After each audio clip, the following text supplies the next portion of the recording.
कि आज किस तरह से जहां भी भाजपा का शासन है,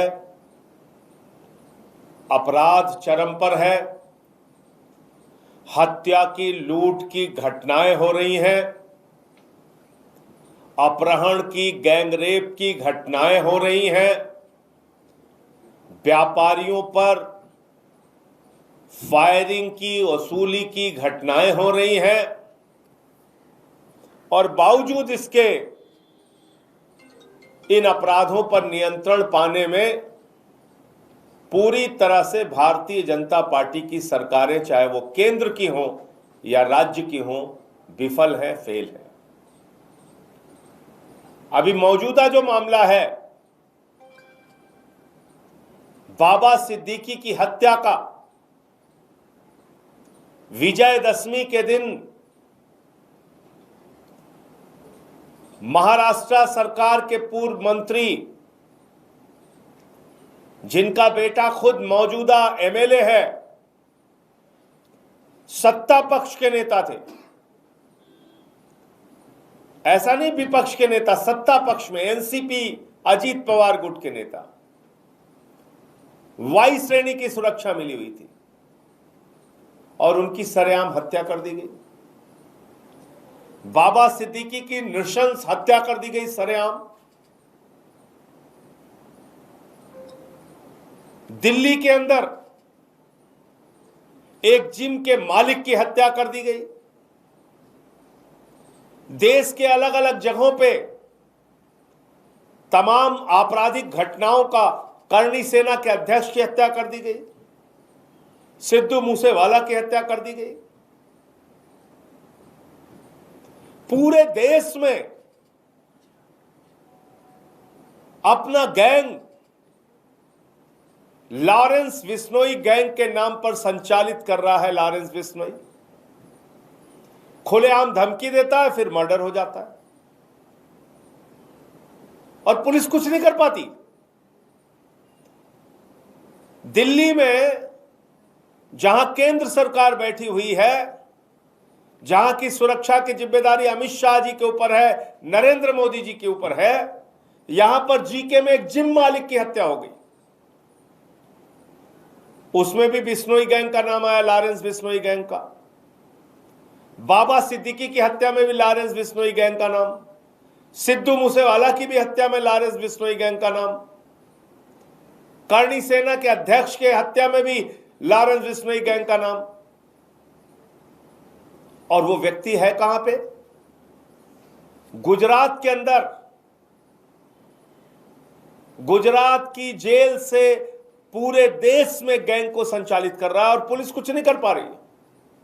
भाजपा की सरकारें कुछ नहीं कर पा रही। इतना ही नहीं, मैं ये सारे ट्वीट्स लेके आया हूं। तमाम बीजेपी के जो समर्थक हैं, उन्होंने, जो बीजेपी के पक्ष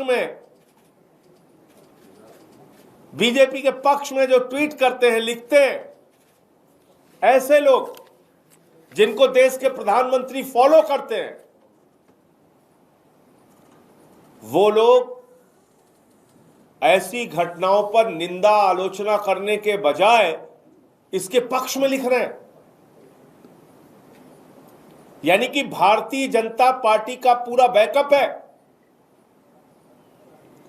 भारतीय जनता पार्टी का पूरा संरक्षण है। यह इस बात से साबित होता है। बाबा सिद्दीकी की हत्या कोई मामूली घटना नहीं है और मैं समझता हूं महाराष्ट्र की जनता आने वाले चुनाव में भारतीय जनता पार्टी को, शिंदे सरकार को सबक सिखाने का काम करेगी। जिस व्यक्ति को वाई श्रेणी की सुरक्षा मिली है, उसकी हत्या हो जा रही है। देश की राजधानी में हत्या हो जा रही है। पूरे देश में गैंग संचालित कर रहा है एक व्यक्ति। तो मैं समझता हूं कि अभी और भी धमकियां उसने दे रखी हैं। सरकार अगर सचेत नहीं हुई तो आने वाले दिनों में और ऐसी बड़ी घटनाओं के होने की आशंका है। इसलिए अभी से भी अगर जरा सी भी शर्म भारतीय जनता पार्टी की सरकारों में है, केंद्र सरकार में और राज्य की सरकारों में, तो उनको सचेत हो जाना चाहिए और ऐसी कार्रवाइयों पर रोक लगानी चाहिए। इसके अलावा एक विषय जो मैंने महिला डॉक्टर के यौन उत्पीड़न से संबंधित आपके सामने रखा था,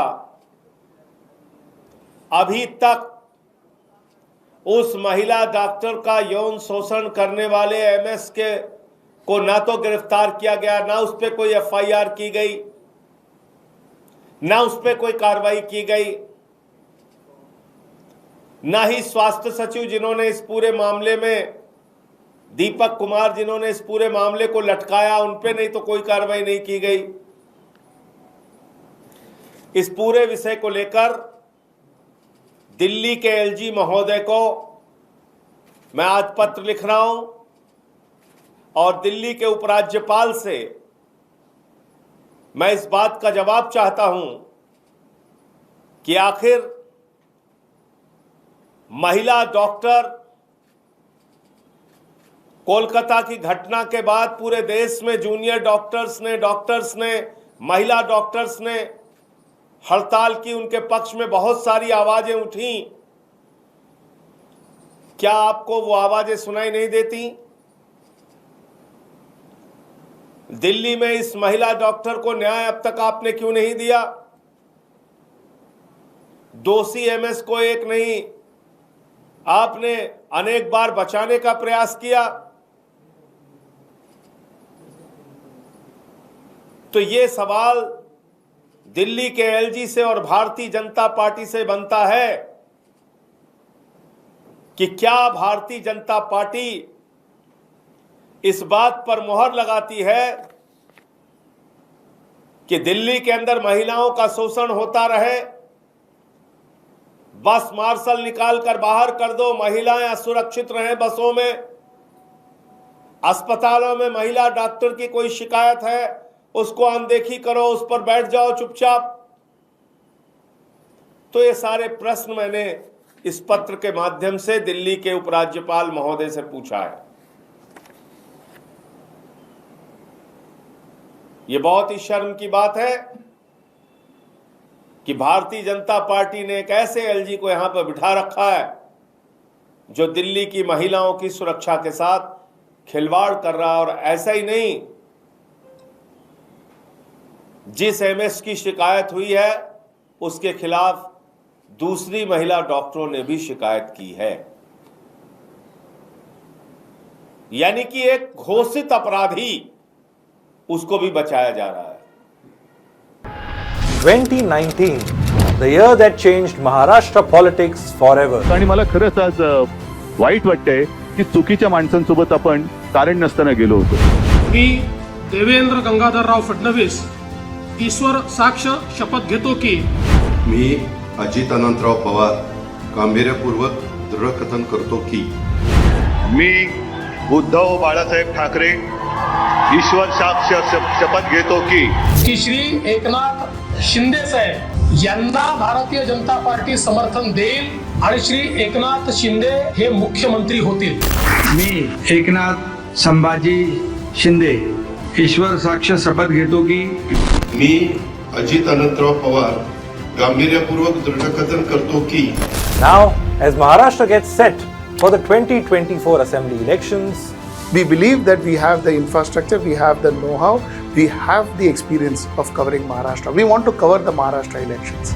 Now, for us to cover the Maharashtra elections, we need some funds, we need some money.